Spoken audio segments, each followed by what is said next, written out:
Hello बच्चों, कैसे हो आप लोग। वेलकम है मेरे चैनल में आपके पेन पेपर सॉल्यूशन पे। तो चलिए आज हम करते हैं most important very important question जो नीट 2024 के लिए है। ये हम फिजिक्स का क्वेश्चन करवा रहे हैं, ठीक है। ये क्वेश्चन जितना भी हम बताएंगे बस ध्यान में रखना, आपको कोई भी दिक्कत नहीं होगा नीट 2024 के एग्जाम हॉल में, ठीक है। तो चलिए स्टार्ट करते हैं। सबसे फर्स्ट क्वेश्चन जो है क्या कहता है, आप इसको ध्यान से समझना। ऐसे मैं डिस्क्राइब करके आपको समझा दूंगा, फिर उसके बाद मैं आपको सॉल्यूशन भी दूंगा। तो चलिए सबसे फर्स्ट क्वेश्चन देखते हैं। सबसे फर्स्ट क्वेश्चन आपके सामने है और चलिए देखते हैं क्या कहता है। तो चलिए, ए 1.0 kg ball drops verticular into a floor from a height of 25 centimeter. It rebounds to a height of 4 centimeter. The coefficient of registration for the oscillation h. इसमें बोला गया है मतलब 1 kg का बॉल है, ठीक है, उसको फर्श पे 25 सेंटीमीटर के ऊंचाई से गिराया गया है, मतलब गिरता है, ठीक है। तो वो मतलब जब बॉल कोई भी गिरता है तो वो उछलता है, वो उछला 4 सेंटीमीटर, ठीक है, ऊंचाई तक वापस उछलती है, ठीक है। तो इसको चलिए क्या कहता है, चलिए ऑप्शन आपके सामने दिया हुआ है, देखते हैं सॉल्यूशन करके क्या ऑप्शन में आता है आंसर। तो चलिए सबसे फर्स्ट नंबर का ऑप्शन आपने देख लिया। चलिए फर्स्ट नंबर का क्वेश्चन, चलिए आप देखते हैं सॉल्यूशन। तो आप बने रहे मेरे चैनल पे, हाँ चैनल को सब्सक्राइब करना मत भूलना, ठीक है। चलिए सबसे पहले वेलोसिटी ले लेंगे, ठीक है, आपको दिख रहा है, चलिए दिख रहा है वेलोसिटी जस्ट बिफोर, ठीक है, वेलोसिटी जस्ट बिफोर, ठीक। उसके बाद u का ले लेंगे, u equal to 2gh equal to आ जाएगा आपका 5 ms सेकेंड, ठीक है। फिर वेलोसिटी ले लेंगे,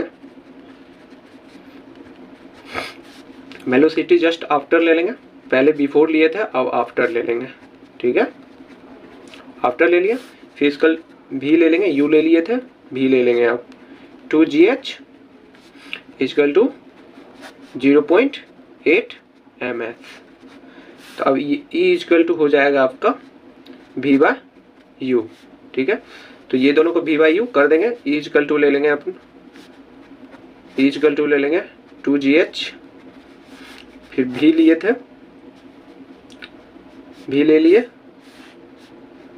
2gh और u ले लेंगे 2gh, ठीक। आंसर आ जाएगा कब का 0.4। ओके, ये बात अब ध्यान में रखना। जब आपको समझ में नहीं आया तो आप मुझे कमेंट करके बताओ, ऐसे समझ में आ जाना चाहिए था, क्योंकि टाइमिंग आपको भी देखना है और उसी टाइमिंग में मैं आपको उतना शॉर्ट सॉल्यूशन दे रहा हूँ जिससे आपको समझ आ जाए। तो चलिए अब चलते हैं क्वेश्चन नंबर सेकेंड के ओर। तो बच्चों आपने क्वेश्चन नंबर सेकेंड देख लिया, चलिए हम सेकेंड का देखते हैं डिस्क्राइब करके क्या कहता है। Specify heat of aluminium when 26,400 joule of energy is supply to its 2 kg block and its temperature rising from 20 degree celsius to 35 degree celsius. इसमें बोला गया है 2 kg का एल्युमिनियम है जिसका ब्लॉक 2 kg का मतलब 2 kg का ब्लॉक है जिसका बल्ब मतलब जलने वाला है जो वो 26,400 जूल पे है, ठीक है। इसमें कहा गया है तापमान इसका 20 डिग्री और 35 डिग्री कैसे होगा। तो चलिए हम ज्ञात करते हैं, मतलब इसका सॉल्यूशन करते हैं कैसे क्या होता है। बहुत इजी क्वेश्चन है, बस ध्यान से देखना तो आपको बना लेना। चलिए आप मेरे चैनल पर बने रहो, अब चलिए सॉल्यूशन करते हैं, ठीक है। चलिए सॉल्व करते हैं क्वेश्चन नंबर 2 का। क्वेश्चन नंबर 2 में कहा गया है सबसे पहले ले लेंगे हीट गिवन, ठीक है, हीट गिवन ले लिए ms-t, ओके। अब 26 जूल दिया हुआ था मतलब 26,400, ठीक है। अब इसको ले लेंगे 2 इंटू s सेकेंड से इंटू 35 डिग्री सेल्सियस दिया हुआ था, इसको माइनस कर देंगे 20 डिग्री सेल्सियस से, तो s आपका आ जाएगा, तो s आ गया आपका 880 जूल, ठीक है। ये ऑप्शन में दिया हुआ था, तो चलिए देखते हैं अब ऑप्शन, ठीक है। चलिए अब चलते हैं क्वेश्चन नंबर 3 की ओर। तो आपने देख लिया क्वेश्चन नंबर 3, तो चलिए इसको देखते हैं क्या कहता है। चलिए क्वेश्चन नंबर 3 पे आ गए। चलिए क्वेश्चन नंबर 3 पे क्या जा रहा है, क्यू सेल of heat is required to raise the temperature of 1 mole of a atomic gas from 20 degree celsius to 30 degree celsius at constant pressure फिर बोला गया है the amount of heat required to raise the temperature of 1 mole of diatoms gas, ठीक है, from 20 degree celsius to 25 degree celsius at constant pressure is. इसमें बोला गया है क्यू सेल जो है उसको रखा गया है 20 डिग्री सेल्सियस से 30 डिग्री तक बढ़ाने के लिए रखा गया है, ठीक है, क्यू सेल को 20 से 30 डिग्री पे रखा गया है, ठीक है। फिर आवश्यकता है, तो इसमें फिर से बोला गया है 1 मोल, यहाँ देख सकते हो 1 मोल ऑफ डायटोमिक गैस जो बोला गया है उसको आपको मतलब सॉल्यूशन करना है 25 डिग्री से 25 डिग्री बढ़ाने के लिए आवश्यकता क्या होगा। तो चलिए इसका सॉल्यूशन करते हैं, फिर उसके बाद देखते हैं आंसर क्या आता है, ठीक है। तो चलिए आते हैं अब सॉल्यूशन पे, बने रहो चैनल पे। चलिए क्वेश्चन नंबर 3 पे आ गया, क्वेश्चन नंबर 3 पे आ गया। सबसे पहले ले लेंगे आप Q इक्वल टू NCP, ठीक है, T, ओके। फिर Q ले लेंगे equal to 1 into 5/2 R into 10, तो हो जाएगा आपका 25 R। इसको हम मान लेंगे फर्स्ट। अब Q ले लेंगे, इसको Q equal to 1 into 7/2 R into 5 से कर देंगे, तो ये अपना आ जाएगा 35/2, इसको मान लेंगे सेकेंड। अब चलिए दोनों को बाय कर देते हैं, बाय ले लेंगे फर्स्ट एंड सेकेंड। अभी ये दोनों को Q इक्वल टू आ जाएगा आपका, ये दोनों को बाय करने के बाद आपका आ जाएगा 7/10, ठीक है। तो अब चलिए 7/10Q, ये हो गया आपका आंसर। तो चलिए अब चलते हैं क्वेश्चन नंबर 4 की ओर। अब एक बार फिर से सॉल्यूशन देख लो, क्योंकि ये इंपॉर्टेंट क्वेश्चन है, नीट 2024 में पूछे जा सकते हैं, तो आप इसको ध्यान में रखना। तो बच्चों अब चलते हैं क्वेश्चन नंबर 4 की ओर। तो 4 में देखते हैं क्या कहता है। 4 में कहा जा रहा है surface tension of water is 0.072 nanometre -1। फिर बोला गया है the excess pressure inside a water drop of diameter 1.2 millimetre is. तो इसमें बोला गया है आपको 1.2 मिलीमीटर का एक पानी का बूंद है जिसके अंदर दबाव मतलब अंदर तापमान कितना होगा, मतलब दबता कितना है, ठीक है, आवश्यकता कितना है। तो चलिए इसको सॉल्यूशन करते हैं, फिर देखते हैं क्या होता है। बहुत ही इजी क्वेश्चन है, बस इसको ध्यान में रखना क्वेश्चन को, क्योंकि नीट 2024 में पूछे जा सकते हैं, ठीक है। तो चलिए चलते हैं क्वेश्चन नंबर 4 की ओर। चलिए 4 का सॉल्यूशन देखते हैं क्या होता है। 4 का सॉल्यूशन है आपका, सबसे पहले हम ले लेंगे हम एक्सिस ले लेंगे, ठीक है, एक्सिस प्रेशर ले लेंगे, ठीक है, एक्सिस प्रेशर ऑफ वाटर ले लेंगे, ठीक है। उसके बाद P ले लेंगे, इसको मान लेंगे P इक्वल टू 2T/R, ठीक है। तो अब बाय कर देंगे, इक्वल टू लेके 2 इंटू 0.072 दिया हुआ था, ये ले लेंगे। फिर बाय कर देंगे 0.6 से, 0.6 इंटू ये फार्मूला तो आपको याद ही होगा, चलिए याद होगा। चलिए nanometre equal to millimetre square, ठीक। अब इसका ये जो मतलब आप जैसे ही काटोगे, काट के आ जाएगा आपका आंसर 240 N/m², ठीक है। ये हो गया आपका आंसर। बस एक बार और अच्छे से सॉल्यूशन देख लो, काफ़ी इजी क्वेश्चन है, बस टाइम बचेगा आपको। इस क्वेश्चन में कुछ नहीं रखा है, 10 से 15 सेकंड में आपका ये क्वेश्चन बनके रेडी हो जाएगा। तो चलिए अब चलते हैं क्वेश्चन नंबर 5 की ओर। तो बच्चों अब आगे क्वेश्चन नंबर 5 पे, आप क्वेश्चन नंबर 5 को देख सकते हो। क्वेश्चन नंबर 5 पे फिर बोला गया है the earth is suppose to be a sphere of ratio R, ठीक है, रेशियो R दिया हुआ है, सॉरी रेडियस R दिया हुआ है। If its value of acceleration due to gravity at the latitude of 30 degree is G equal to 30 degree, ठीक है, and G at the pole then the value of G minus G 30 degree is. इसमें बोला गया है यदि पृथ्वी को, ठीक है, यदि पृथ्वी को रेडियस पे मतलब R पे रखा गया है, तो एक गोला माना जाए, R गोला माना जाए, तो 30 डिग्री, ठीक है, G 30 डिग्री हो, तो फिर बोला गया है तो G माइनस G 30 डिग्री का मान होगा। तो चलिए इसको सॉल्यूशन करते हैं, फिर देखते हैं क्या मान निकलता है। तो आपको ये क्वेश्चन ध्यान में रखना, क्योंकि इस टाइप के क्वेश्चन पूछते हैं। चलिए सॉल्व करते हैं क्वेश्चन नंबर 5 को। तो क्वेश्चन नंबर 5 को सॉल्यूशन करते हैं। क्वेश्चन नंबर 5 में सबसे पहले G नोट ले लेंगे, ठीक है, G naught equal to G minus RW², ठीक है। फिर कॉस स्क्वायर को, ठीक है, cos square equal to G minus 3/4 RW0, R square पे ले लेंगे। फिर G पोल बोला गया था, G पोल ले लेंगे, ठीक है, G pole equal to G ले लेंगे। फिर G पोल दिया हुआ है, G पोल ले लेंगे, फिर माइनस G नोट, ठीक है, G 30 डिग्री को ले चुके हैं, 30 डिग्री को करके G नोट ले लेंगे, तो इसका आंसर आपका आ जाएगा 3/4 W स्क्वायर। ये हो गया आपका आंसर। अब इसको सॉल्यूशन अच्छे से ध्यान में देख लो, फिर आगे हम बताते हैं। नेक्स्ट क्वेश्चन पे चलते हैं, फिर क्वेश्चन नंबर 6 पे। तो बच्चों आगे क्वेश्चन नंबर 6 पे चलिए, 6 पे देखते हैं क्या कहता है क्वेश्चन।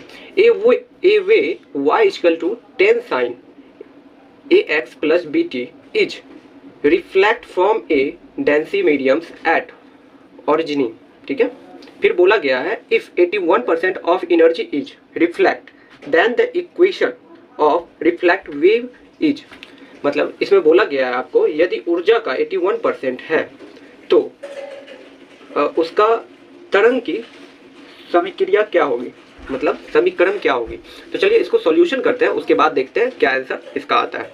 तो आप मेरे चैनल पे बने रहो, स्किप मत करो, क्योंकि ये जो क्वेश्चन है काफ़ी इंपॉर्टेंट क्वेश्चन है, ये आपको बस ध्यान में रखना है। तो चलिए अब 35 का सॉल्यूशन करते हैं। ठीक है, चलिए क्वेश्चन नंबर 6। क्वेश्चन नंबर 6 का सॉल्यूशन देखते हैं। एनर्जी सबसे पहले ले लेंगे, एनर्जी ले लिया, एनर्जी इक्वल टू एम्पलीट्यूड। ठीक है, एम्पलीट्यूड स्क्वायर ले लेंगे, एम्पलीट्यूड का साइन जानते ही हो। ठीक है, चलिए एम्पलीट्यूड का साइन ले लिया, स्क्वायर ले लिए, E2 ले लेंगे बाय E1 कर देंगे, फिर इक्वल टू A2 A1 ले लेंगे, इसको स्क्वायर कर देंगे। फिर यहाँ आपको मतलब पॉइंट दिया हुआ था 81% दिया हुआ है, तो आप 0.81 E ले लेना, उसके बाद E ले लेना। फिर A2 दिया हुआ है, A2 अब ले लो, A1 स्क्वायर लगा दो। ठीक है, अब उसके बाद फिर आगे बढ़ते हैं। फिर आगे में कहा गया फिर A2 को ज्ञात करना है, फिर A2 ले लो, A2 लेने के बाद 0.9A हो जाएगा आपका। ठीक है, फिर इक्वल टू 0.9 से मल्टीप्लाई कर दो 10 में, तो ये 0 0 कट जाएगा आपका, तो इक्वल टू हो जाएगा आपका 9। ठीक है, हो जाएगा आपका 9, ये आपका 9 निकल गया। फिर इसको इक्वेशन ऑफ रिफ्लेक्शन वेव में कर दो, इक्वेशन ऑफ रिफ्लेक्शन में कर दो, रिफ्लेक्ट में कर दो। ठीक है, रिफ्लेक्ट में कर दो, तो आपका निकल जाएगा y equal to plus 9 sine ax minus bt। ये हो जाएगा आपका आंसर। आप इस सॉल्यूशन को ध्यान से देख लो, क्योंकि आपको भी बनाना है। और मैं एक बात और कर दूं, जितना भी मैं क्वेश्चन करवा रहा हूँ ये क्वेश्चन इंपॉर्टेंट है, बस इसको स्किप मत करना, फुल वीडियो वॉच करो। ठीक है, चलिए आप चलते हैं क्वेश्चन नंबर 7 की ओर, देखते हैं 7 में क्या कहता है। तो बच्चों अब आगे क्वेश्चन नंबर 7 पे, 7 पे देखते हैं क्या कहता है। 7 पे बोला जा रहा है an electric pump is used to fill an overhead tank of capacity 9 millimetre cube kept at a height of 10 meter above the ground. If a pump take 5 minutes to fill the tank by consuming 10 kilowatt, मतलब 10 kV watt power में। ठीक, फिर से बोला गया है the efficiency of the pump should be, फिर take में दिया हुआ है G equal to 10 millimetre minus 2 square, मतलब माइनस 2 दिया हुआ है। इसमें बोला गया है आपको 9 मीटर क्यूब, मतलब 10 मीटर की ऊंचाई पर रखे। ठीक है, 10 मीटर ऊंचाई पे रखा गया है एक पंप को, फिर उसके बाद 9 मीटर क्यूब धरती के एक और रखा गया है, तो उसको बोला मतलब किया गया है, प्रयोग किया गया है। तो उसके बाद 10 किलोवाट जो है शक्ति खर्च करके यदि मतलब पंप जो दिया हुआ है उसको, वो जो पंप टैंक जो दिया हुआ है उसको भरने में 5 मिनट लेता है, तो पंप की क्षमता क्या होगी, मतलब पंप की क्षमता क्या होनी चाहिए। चलिए इसको ज्ञात करते हैं, उसके बाद देखते हैं, मतलब इसको सॉल्यूशन करते हैं, तो फिर उसके बाद देखते हैं क्या आंसर आता है। चलिए अब सॉल्व की ओर चलते हैं। चलिए क्वेश्चन नंबर 7 पे सबसे पहले दिया हुआ है पंप लिया हुआ है, तो पी आउट ले लेंगे। ठीक है, पी आउट कर देंगे mgt बाय टी से। ठीक है, फिर इक्वल टू पी डब्ल्यू ले लेंगे, v इंटू जी इंटू एच, बाय कर देंगे इसको भी टी से। चलिए आपको क्लियर तो दिख रहा, चलिए क्लियर दिख रहा है। पी आउट लेने के बाद M G by T, P W into V into G by G into H by T कर दिया। उसके बाद जो मान दिया हुआ था, मतलब जो भी यहाँ पे वैल्यू दिया हुआ था क्वेश्चन में आपका, चलिए सबसे पहले 10 क्यूब इंटू 9 इंटू 10 इंटू 10। ठीक है, ये सबको ले लिया। उसके बाद 5 इंटू 60 से इसको कर देंगे, तो पी आउट का आपका आंसर निकल जाएगा। पी आउट निकल गया 3kW। अब परसेंटेज पूछा गया है, ठीक है, एफिशिएंट का परसेंटेज जो पूछा गया है, एफिशिएंस का परसेंटेज पूछा गया है, ठीक है। तो पी आउट पी एम को, पी आउट और पी इन को ले लेंगे। सबसे पहले पी आउट फिर पी इन। अब दोनों को मल्टीप्लाई कर देंगे 100 से। फिर ये जो निकल के आया था आपका पी आउट को ले लेंगे 3kW। फिर उसके बाद पी इन को ले लेंगे 10kW। इसको इंटू कर देंगे 100 से। अब इसका आंसर कट के आ जाएगा आपका 30 डिग्री। बस सॉल्यूशन ध्यान से देखो, क्योंकि क्वेश्चन में कुछ कुछ पॉइंट मतलब अलग होंगे, मतलब सिर्फ नंबरिंग अलग होंगे, क्वेश्चन इसी टाइप के होंगे। तो बस ध्यान में रखना, ये क्वेश्चन आपसे बन जाना चाहिए। तो चलिए अब चलते हैं आगे की ओर, नेक्स्ट क्वेश्चन की ओर। तो बच्चों अब चलते हैं क्वेश्चन नंबर 8 की ओर। आप 8 नंबर क्वेश्चन देख सकते हो, और क्वेश्चन में कहा गया है the height of water in a tank is h, the range of the water emerging, ठीक है, out from a hole in the wall of the tank at a depth, ठीक है। डिप्थ दिया हुआ है 3h/4, ठीक है, डिप्थ दिया हुआ है। फिर बोला गया है form the upper surface of water will be. इसमें बोला गया है एक टैंक है जिसकी ऊंचाई h है, ठीक है, बोला गया है। उसमें फिर से बोला गया है जल के ऊपरी तल से 3h/4 दिया गया है, ठीक। फिर बोला गया है निकलने वाले जल का प्रास क्या होगा, मतलब जो जल निकलेगा वहां से उतना ऊंचाई से, गहराई से, तो क्या होगा सॉल्यूशन में। तो चलिए इसमें ऑप्शन दिया हुआ है, चलिए देखते हैं सॉल्व करके क्या आंसर निकलता है, ठीक है। तो चलिए आते हैं क्वेश्चन नंबर 8 पे। चलिए 8 पे देखते हैं, 8 की ओर। सबसे पहले हम 8 की ओर देख लें। 8 में कहा गया है, इसमें जो टैंक, वाटर टैंक जो पूछा गया है, सबसे पहले टी ले लेंगे, टी लेके 2h ले लेंगे, ब्रैकेट बंद करके h ले लेंगे, फिर माइनस 3h/4 दिया हुआ था अपना, फिर बाय इसको बाय कर देंगे g से, ठीक है। फिर इक्वल टू ले लेंगे h/2g, h/2g। आपको दिख रहा है? चलिए दिख रहा है। चलिए अब रेंज जो दिया हुआ था आपका, रेंज ले लेंगे, इसका रेंज ले लिए, रेंज इक्वल टू vt ले लेंगे, फिर इक्वल टू बाय कर देंगे, यहाँ 2g तो यहाँ 2 लिए थे, अब सबको मिक्सिंग कर देंगे। 2g यहाँ दिया हुआ था 3h/4, इसको ब्रैकेट बंद कर देंगे, फिर यहीं पे ले लेंगे अपना h/2g। आपको दिख तो रहा? चलिए दिख रहा है, 2g ले लेंगे। अब ये दोनों को कट के आपका आंसर निकल जाएगा जो भी आएगा। चलिए हम देखते हैं क्या आंसर आता है। आंसर आ जाएगा आपका √3/2h। ये हो गया आपका आंसर। बस सॉल्यूशन ध्यान से देख लो, क्योंकि इस टाइप का क्वेश्चन पूछे जाते हैं हर साल, लगभग इस टाइप के क्वेश्चन रहते हैं। तो बस ध्यान रखना, बस आपका नंबरिंग चेंज होगा, मतलब जैसे इसमें 3/h दिया हुआ, 3h/4 दिया हुआ, वहाँ हो सकता है 5h/6 दे दे या 6x/7 दे दे, कुछ भी दे सकता है, एनीवन। बस तरीका आपको याद रहना चाहिए किस तरह का क्वेश्चन कौन सा, मतलब जल्दी बन जाए आपका। तो चलिए अब चलते हैं नेक्स्ट क्वेश्चन की ओर, क्वेश्चन नंबर 9 पे। जो आगे क्वेश्चन नंबर 9 पे, तो चलिए 9 पे देखते हैं 9 पे क्या कहता है। 9 पे बोला जा रहा है a sound has an interesting of, ठीक है, ऑफ 2 × 10⁻⁻8 W/m² दिया हुआ है। फिर बोला गया है इट्स लेवल इन दिया हुआ है, उसके बाद लॉन्ग 10 to = 0.3 दिया हुआ है।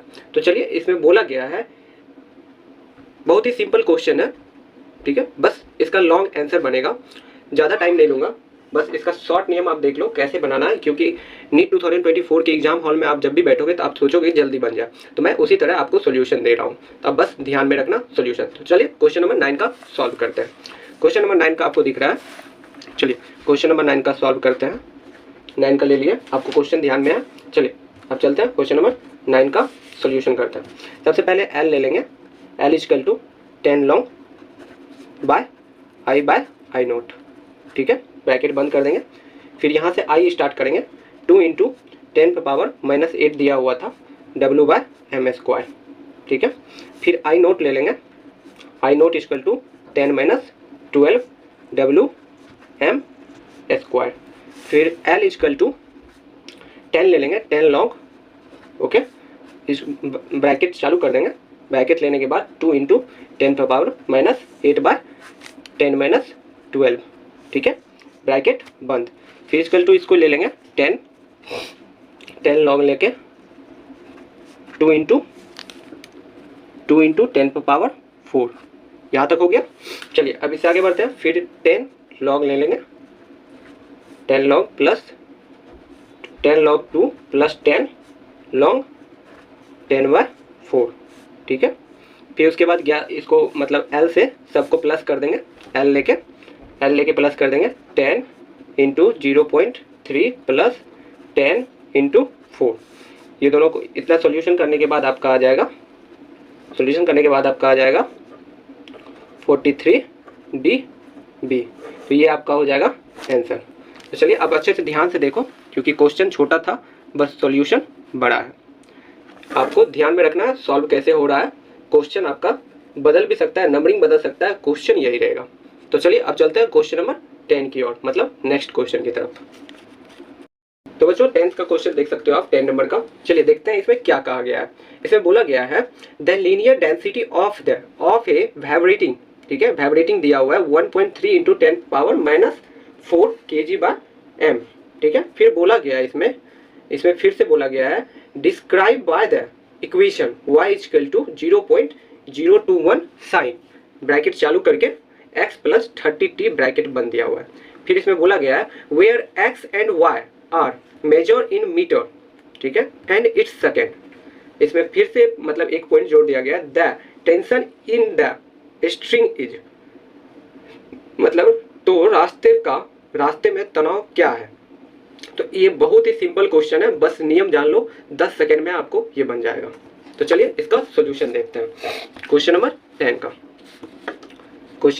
10 का सॉल्यूशन बहुत ही इजी सॉल्यूशन है। सबसे पहले t इक्वल टू, ये फार्मूला आप ले लो, t इक्वल टू μ/v²। अब इसी पे आप बैठा दो इसको, 1.3 दिया हुआ था इंटू 10⁻⁴ से, फिर इक्वल टू 30 लेके इसका स्क्वायर कर दो। अब इसका हो जाएगा आपका, निकल के आंसर आ जाएगा 0.12। ये हो गया आपका आंसर। बहुत ही इजी क्वेश्चन था, बस इस क्वेश्चन को ध्यान में रखना, क्योंकि नीट 2024 में पूछ रहे, ठीक है। ये आपको भी पता नहीं है और ना ही हमको पता है कि किस टाइप के क्वेश्चन, इतना पता है कि किस टाइप के क्वेश्चन पूछे जाते हैं। बस क्वेश्चन का नंबरिंग मतलब पॉइंट चेंज होगा, पॉइंट का सिर्फ वैल्यू चेंज होगा, बाकी सारा क्वेश्चन सेम ही रहता है। आज के लिए इतना ही, फिर मिलते हैं अगले वीडियो पे। आप मेरे चैनल को देख रहे हो, मेरे चैनल को सब्सक्राइब कर दो, वीडियो को लाइक कर दो और शेयर करना मत भूलो अपने दोस्तों के पास। तो चलिए आज के लिए इतनी, पेपर सॉल्यूशन पे बने रहो।